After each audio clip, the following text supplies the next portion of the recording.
dari kelompok 3 ingin menyelesaikan hasil wawancara kami dengan mata kuliah sosiologi korupsi. Nah, di sini kami akan membahas tentang permasalahan korupsi yang ada di Kota Ambon dengan tema penyalahgunaan dana pembangunan infrastruktur. Assalamualaikum warahmatullahi wabarakatuh. Salam sejahtera bagi kita semua. Shalom. Sebelum kami memulai hasil wawancara kami, perkenalkan nama perkenalkan diri kami masing-masing. Perkenalkan, nama saya Priska Berarti Murat, NIM 2022240025. Dan nama saya Salasa Solisa dengan NIM 2021-2400. Dan saya Saada Kiang, NIM saya 2021-24009. Dan saya nama Safira Faziani Relubun, NIM 2021-24049. Dan saya Yulianti Desira Eluar, NIM 2021-24039. Baiklah, di sini saya akan mewawancarai salah satu narasumber pertama, yaitu Bapak Muhammad Jen Latukonsina, SIP MA. Assalamualaikum warahmatullahi wabarakatuh. Di sini salah satu kasus yang kami lihat, penyalahgunaan dana pembangunan infrastruktur. Sebelum masuk pada pertanyaan, apa menurut Bapak persoalan korupsi?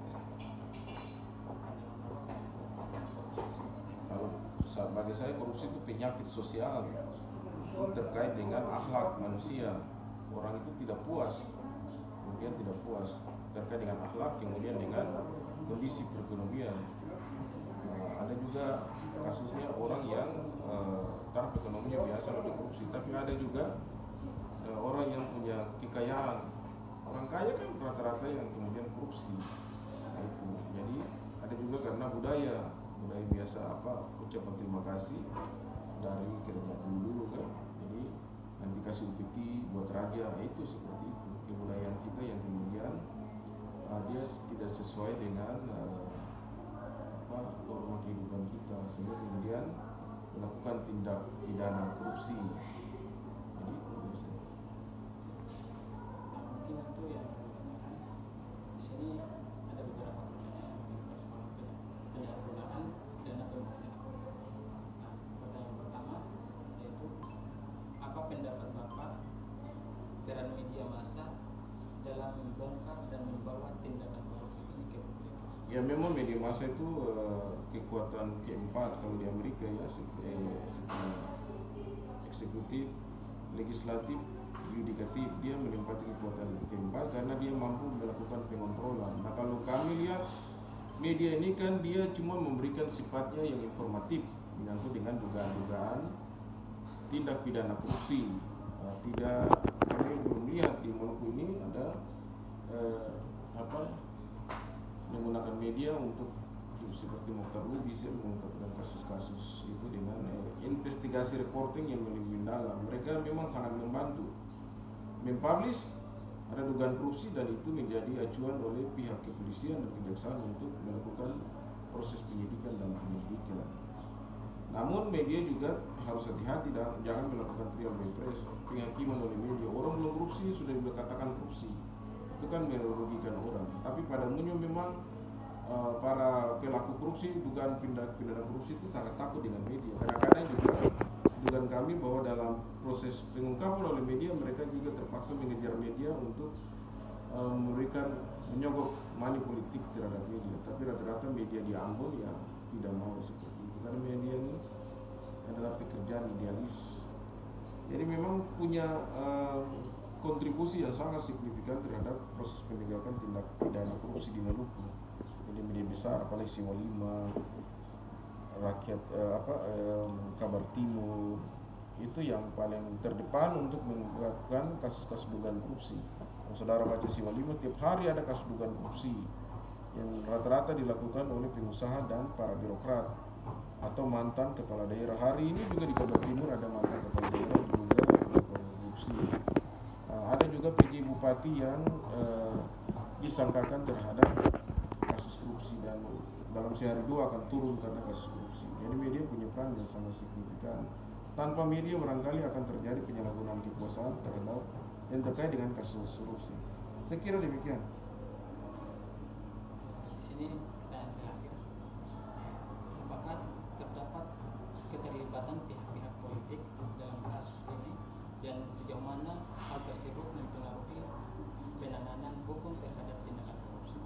Ya, memang selalu saja ada elit-elit politik, dugaan kami elit politik tertentu yang memang terlibat karena proses penganggaran budgeting ini kan dilakukan oleh eksekutif dan legislatif.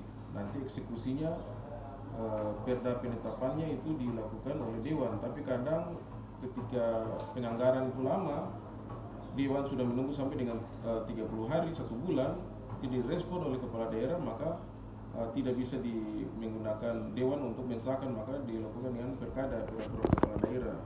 Nah, mekanisme itu yang karena menunggu lama mestinya di dewan, lalu kemudian harus melalui APBD. Kalau kenapa perkada berarti ada item-item anggaran yang tidak perlu dilihat lagi oleh dewan, tapi dewan kan adalah representasi daripada warga masyarakat Maluku. Dia perlu dibahas. Kalau APBD itu perlu dibahas, APBD murni atau perubahan itu perlu dibahas oleh dewan sehingga transparan, dan pengambilan keputusan untuk mensahkan itu bukan barang gampang, orang sampai pukul meja out. Nah, saya kira memang nanti saudara lihat sendiri, kami tidak bisa menyebutkan karena terkait dengan nama baik orang, bahwa ada elit-elit tertentu yang diduga terlibat, ya ada.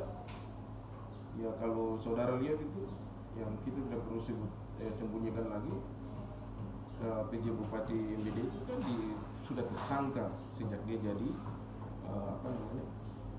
sekda. Itu kita tidak bisa menutupi lagi karena memang sudah di ranah pengadilan. Ada beberapa kasus juga yang kemudian melibatkan di SBB itu ada kepala dinas tertentu yang kemudian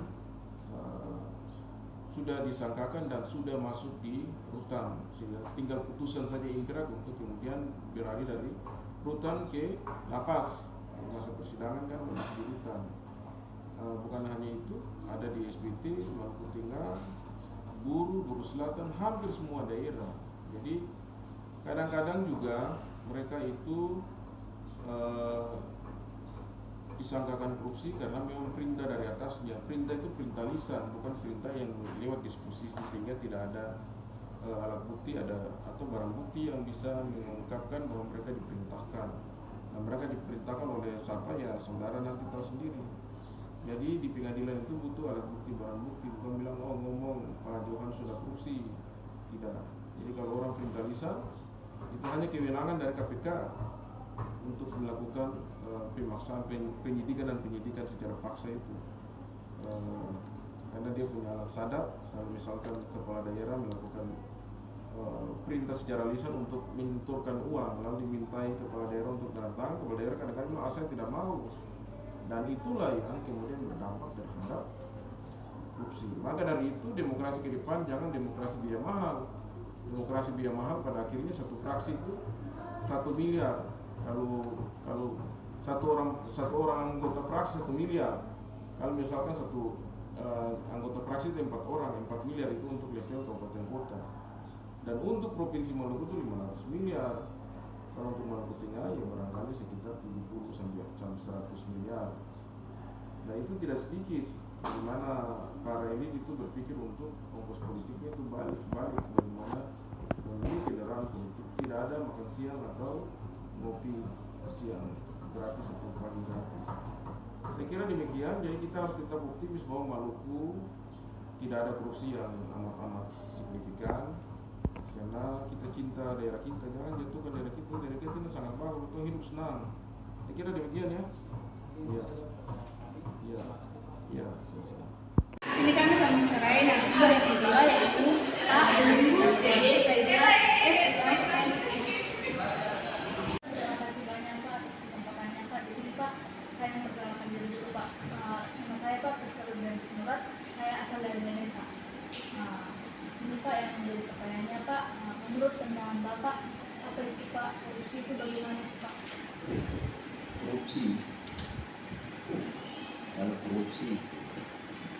Kalau saya, kalau korupsi itu kan satu tindakan yang dari sisi hukum nakal, kemudian dari sisi sosial tindakan yang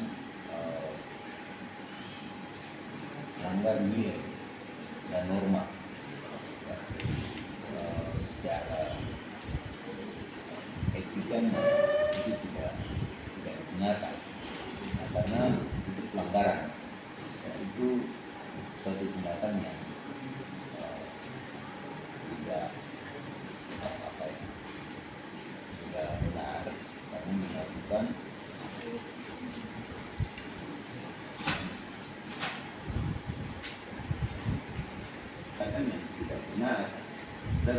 kalau kita bicara tentang dari perspektif sosiologinya, korupsi itu kan tindakan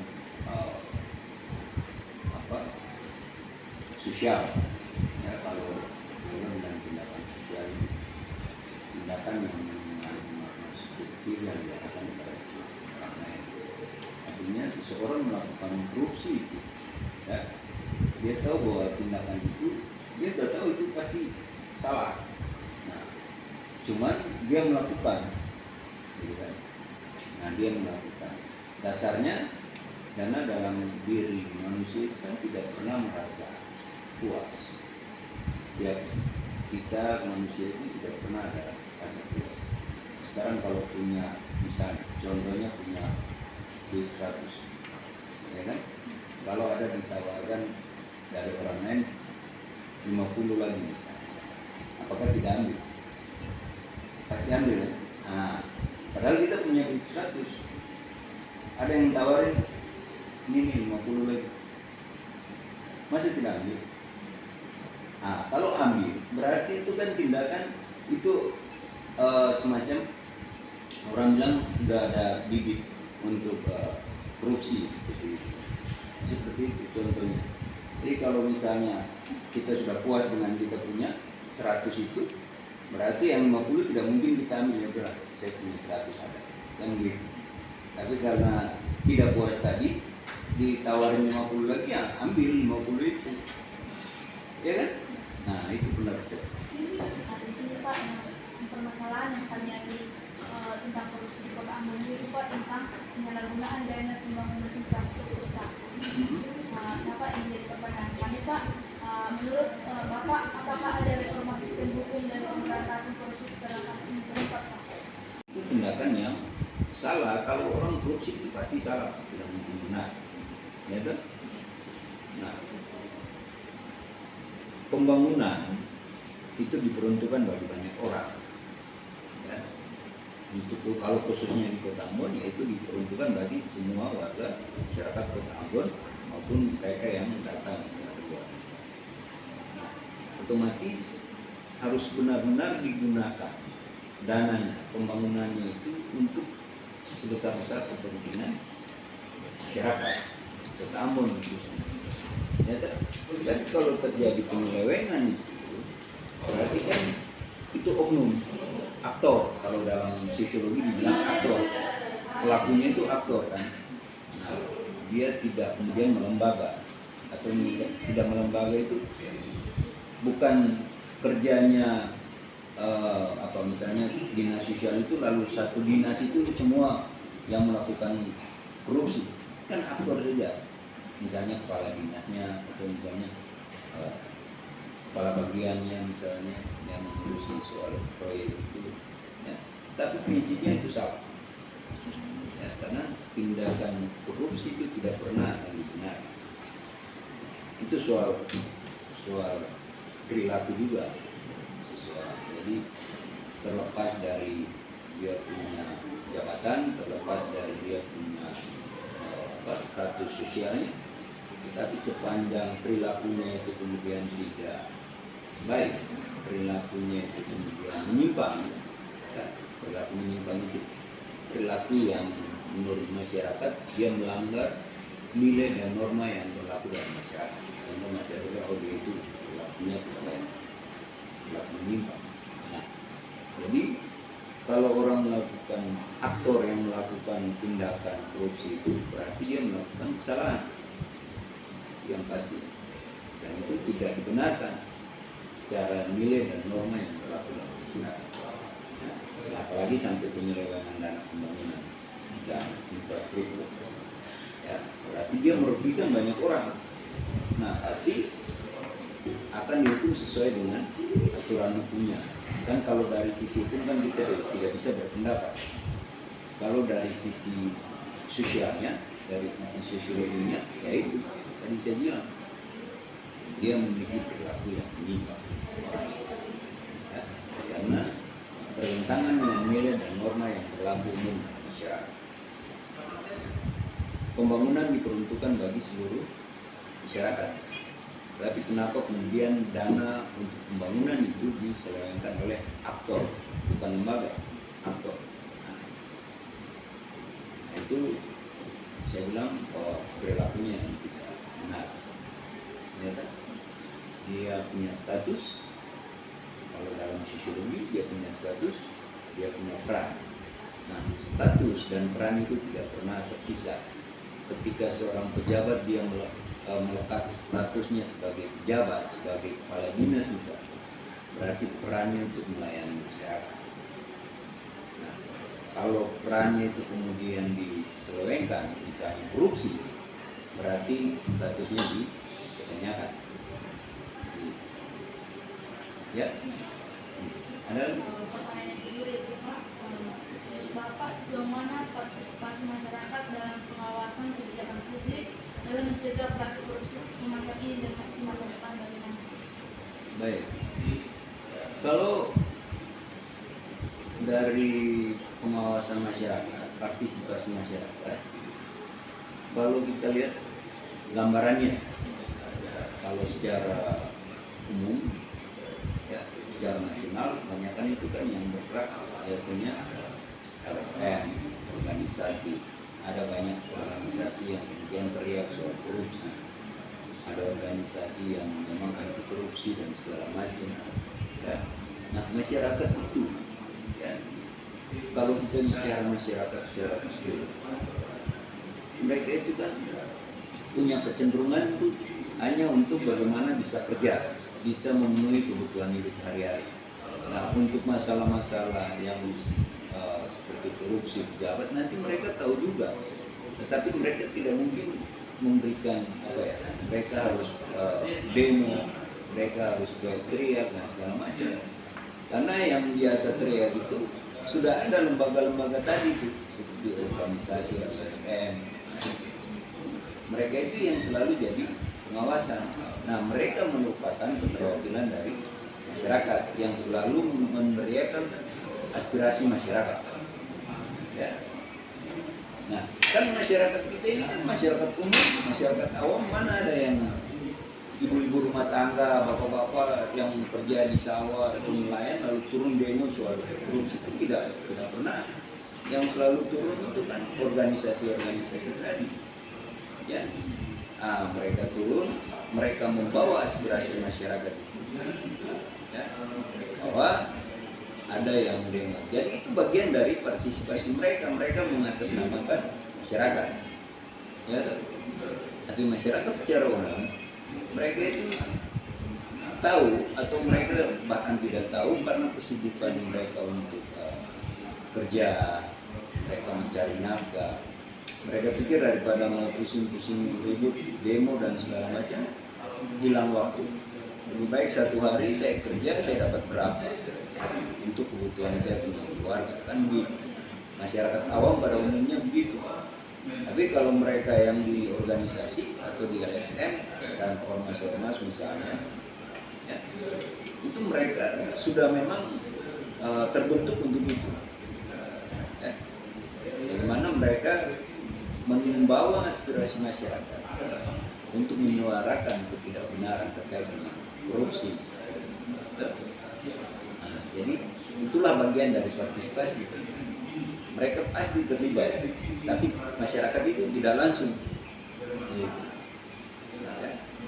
Nah, kalau memang mereka sudah LSM-nya sudah bergerak, organisasinya sudah bergerak, mereka sudah teriak, ya mungkin masyarakat tahunya nanti dari media misalnya. Nonton televisi, oh dia ini korupsi kan begitu. Ya kan? Nah, tapi mereka tidak bisa buat apa-apa.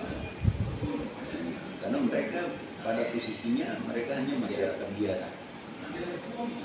Tapi yang bergerak yang tadi saya bilang, ya, ada keterwakilan yang ada dalam STM, organisasi yang peduli terhadap kepentingan hidup masyarakat banyak. Ya, nah itu bagian dari partisipasi. Itu aja.